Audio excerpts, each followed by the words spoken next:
Asseyez-vous, soyez bien installés. Cette vidéo n'est pas destinée à créer des polémiques, mais cette vidéo est destinée à réveiller dans l'âme, dans le cœur d'un élu quelque part sur la face de la terre, la soif de Dieu. Cette vidéo est destinée à réveiller la conscience endormie d'un élu afin de pointer ses regards vers le ciel, vers le salut pour la vie éternelle.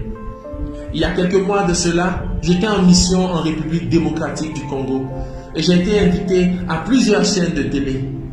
Et à une émission, je me suis entretenu avec un journaliste et je lui ai posé une question. Et j'ai dit, monsieur le journaliste, selon vous, il y a combien de dieux dans le ciel? Et il m'a dit, il y a un seul Dieu dans le ciel.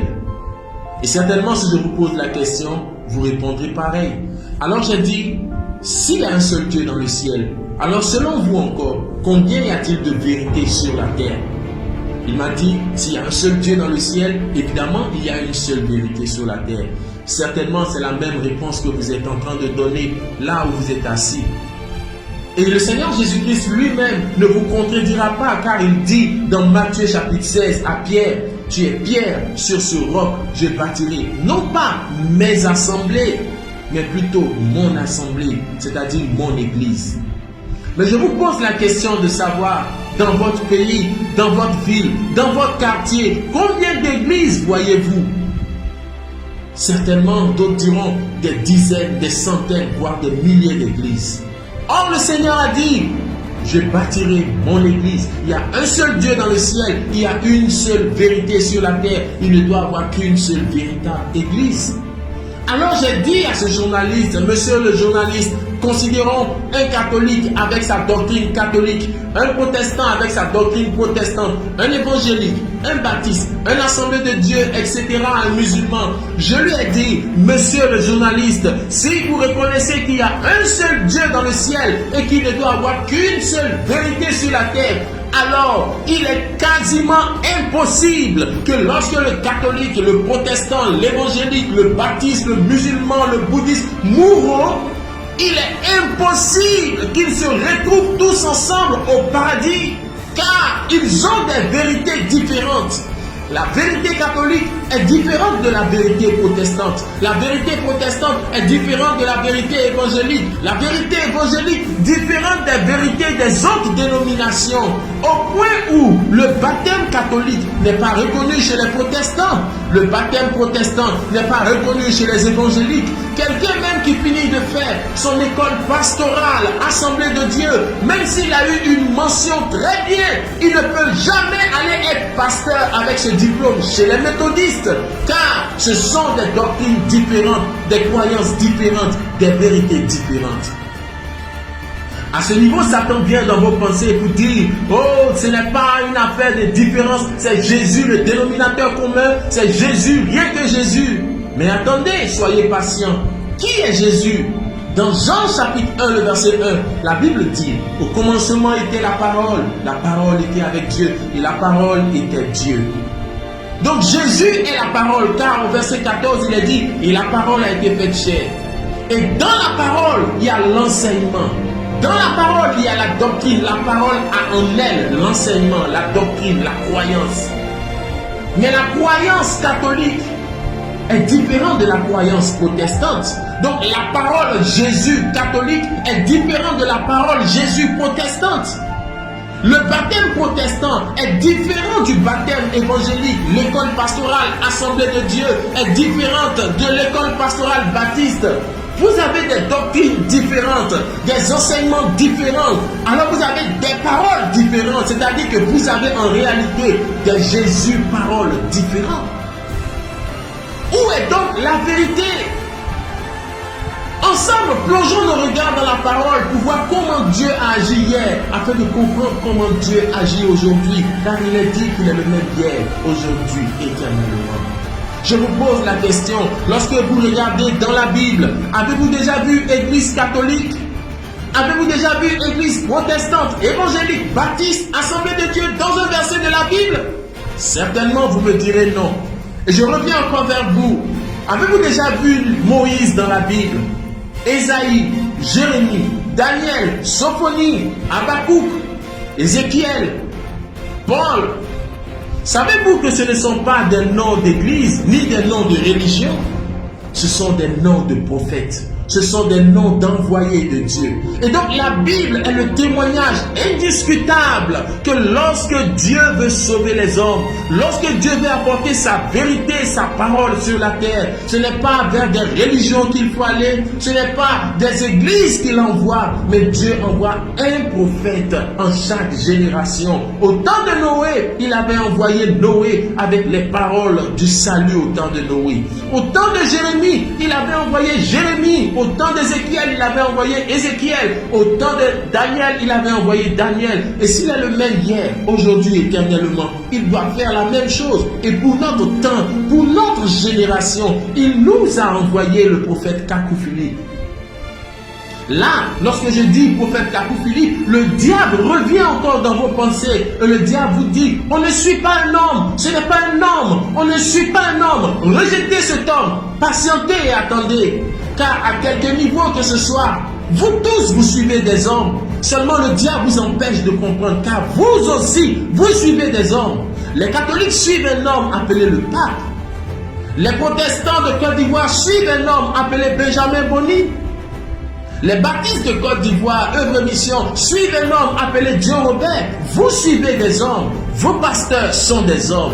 Vos bishops sont des hommes. Vos révérends sont des hommes. Ceux qui vous mettent sous jeûne, ce sont des hommes. Ceux qui vous donnent des instructions, ce sont des hommes. Montrez-moi une église où le dimanche, c'est Jésus qui descend en chair pour prêcher. Tout le monde suit des hommes.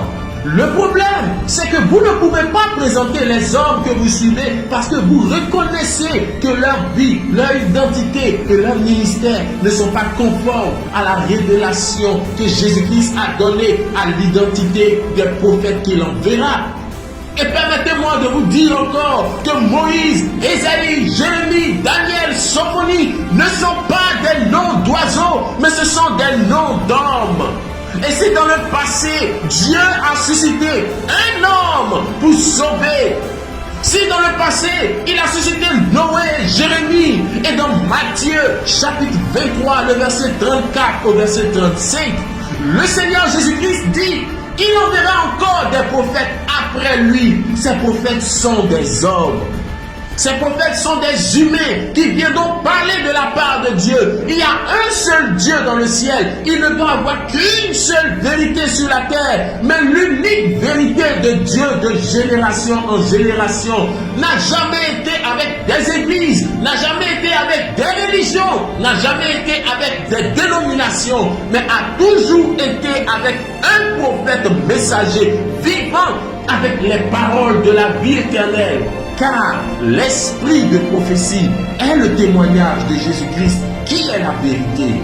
Tous les véritables prophètes que Jésus-Christ envoie sont toujours rejetés par le monde, rejetés par l'humanité, mais acceptés par les élus. Il y a un seul Dieu dans le ciel. Il ne doit avoir qu'une seule vérité. Avez-vous pris conscience que si vous mourrez en dehors de la vérité, vous irez en enfer? Vous pouvez prier Jésus, vous pouvez chanter Jésus, vous pouvez invoquer Jésus. Mais la Bible dit dans Matthieu chapitre 7, le verset 21, « Seigneur, n'avons-nous pas fait des miracles en ton nom ?» De quel nom s'agit-il? Le nom de Jésus. N'avons-nous pas prophétisé en ton nom? De quel nom s'agit-il? Le nom de Jésus. N'avons-nous pas fait ceci en ton nom? N'avons-nous pas fait cela en ton nom? De quel nom s'agit-il? Le nom de Jésus. Ils avaient donc le nom de Jésus dans leur bouche, mais le Seigneur leur dira, allez-y en enfer. Si vous avez le nom de Jésus dans votre bouche et que vous n'êtes pas dans la vérité, vous irez en enfer. Où est donc la vérité? Êtes-vous dans la vérité? Adorez-vous dans la vérité? Croyez-vous en la vérité? La doctrine dans laquelle vous êtes est-elle l'unique vérité de Dieu sur la terre aujourd'hui? Or, la vérité est unique. Si elle est avec les catholiques, tous les protestants iront en enfer. Si la vérité est avec les évangéliques, tous les catholiques, tous les assemblées de Dieu iront en enfer. Si la vérité est avec les baptistes, tout le reste ira en enfer. Mais la vérité n'a jamais été avec une église. La vérité n'a jamais été avec une dénomination. La vérité de Dieu a toujours été avec un prophète. Car ce sont les prophètes qui apportent la parole de Dieu. Tout ce que vous appelez parole de Dieu dans votre Bible a été prêché par les prophètes. Vous dites, la parole de Dieu dit dans le livre de Jérémie, mais c'est Jérémie le prophète qui l'a dit. Vous dites, la parole de Dieu dit dans le livre de Ézéchiel, mais c'est Ézéchiel le prophète qui l'a dit. Vous dites, la parole de Dieu dit dans le livre de Daniel, la parole de Dieu dit dans le livre de Sophonie. Ce sont des prophètes, c'est les prophètes qui parlent de la part de Dieu. Et en notre génération, Dieu, s'il est le même hier, aujourd'hui, éternellement, doit nous envoyer un prophète pour réveiller la conscience endormie des élus. Il a promis et il a fait, selon Matthieu chapitre 25, le verset 6. Ne rejetez pas ce qui va vous condamner. Ne rejetez pas ce qui va vous détruire. N'agissez pas comme les Juifs, abandonnant leur Messie au profit des religions, au profit des bishops, au profit de la mort. Aujourd'hui, il y a un prophète sur la terre, il y a un seul Dieu dans le ciel. Il ne doit avoir qu'une seule vérité sur la terre. Et l'unique vérité, c'est le prophète messager de génération en génération. Et pour notre temps, c'est le prophète Kakou Philippe.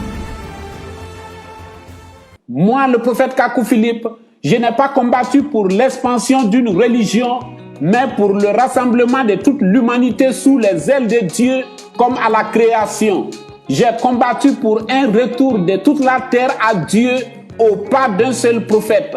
Et ceci est l'unité de la foi que Watchman Nee recherchait.